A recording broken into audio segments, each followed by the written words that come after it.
Have you ever heard of a chemical called DMT? I believe it is called. It's actually a drug, believe it or not, but it can be manufactured into a drug and utilized the same way you use any other kind of, I guess, recreational drug. But it's something that's actually produced by the human body naturally as well.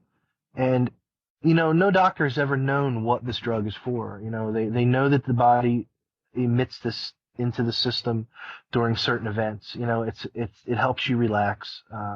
And I was wondering what your thoughts might be on that. DMT. How do you feel about how that helps bring you into that state of mind for things like meditation and a spiritual event or a psychic event or even just sleep in general, and how it brings you into that lucid state of mind? Yeah, I wrote about that in two of my books actually. So DMT is produced by the pineal gland, our third eye there in the middle of our brain, and the first burst you ever get of DMT is when you become a fetus, from being an embryo to a fetus. It's on the 49th day of conception, after conception. On day 49, your pineal gland has this big burst of DMT, and after that is when the embryo officially is a fetus, and when the gender of the baby is determined, is right then.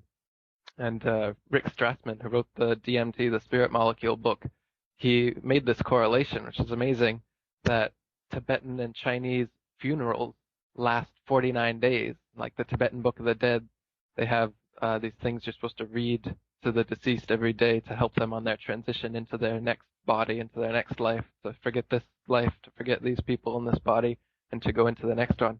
And the traditional long Chinese funeral is a 49-day cycle, and it's on the 49th day after conception that seems that the soul enters the human body through the pineal gland, the third eye. And that's also where it's said to exit during out-of-body experiences and near-death experiences.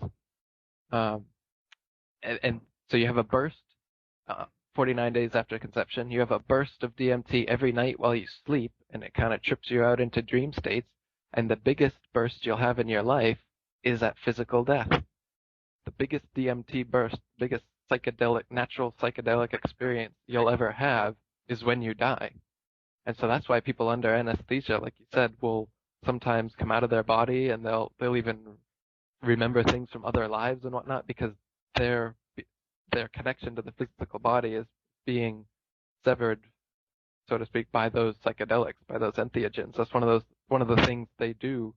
Psychedelics, they like make your spirit less connected to your physical body. I took magic mushrooms once, and my consciousness shot up like 10 feet above my head. So I was sitting there meditating, and suddenly I opened my eyes, and everything I see is, and hear. I was hearing from that vantage point as well, like I'm 10 feet above my actual physical head.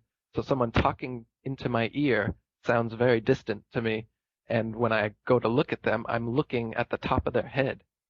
And that was one of the main things that shot my scientific materialistic worldview. After that happened, it was sure I was on mushrooms, but I was cognizant enough to be fully in that experience and to experience seeing and hearing from a vantage point that was not inside my head. My consciousness shot up there. So anyway, with DMT, when you die, boom, you get a burst of this psychedelic substance, and it seems that it's a chemical, but it's got spiritual properties. It seems that what happens, what is necessary to happen at death for us to leave our physical bodies, is that we have to go through this kind of psychedelic experience to leave our physical body. And that's what's happening with the DMT burst at death, is that your consciousness is psychedelically shifting out of the physical realm, out of your physical body. Then you're going to go through the near-death type stuff, and then you'll go through the new life creation stuff where you decide what you're going to do with your next life. And then, boom, 49 days later, you're going to find yourself in a new DMT burst psychedelically inside somebody's womb, getting ready for your next lifetime. That seems like, with the 49-day cycle and the DMT burst and And my own psychedelic experiences, as crazy and as that sounds, kind of makes sense to me. Yeah, it does definitely. And so would this explain like in like a near-death experience, because you're obviously going to have some kind of a burst occurring, how people, when they do come back, they do have memories of the past lives and things that they may not have had before they had that experience, or maybe enhanced abilities? Yeah, but also it's kind of dreamish, like any psychedelic experience. When it's finished, you don't have vivid recall of play by play of every moment. It's more just little glimpses of where you can remember, and that's seemingly what most people say about their out of body or near death experiences that It's all about the they highlights. yeah, exactly. They just have It's highlights. a highlight footage reel. Exactly. That's incredible.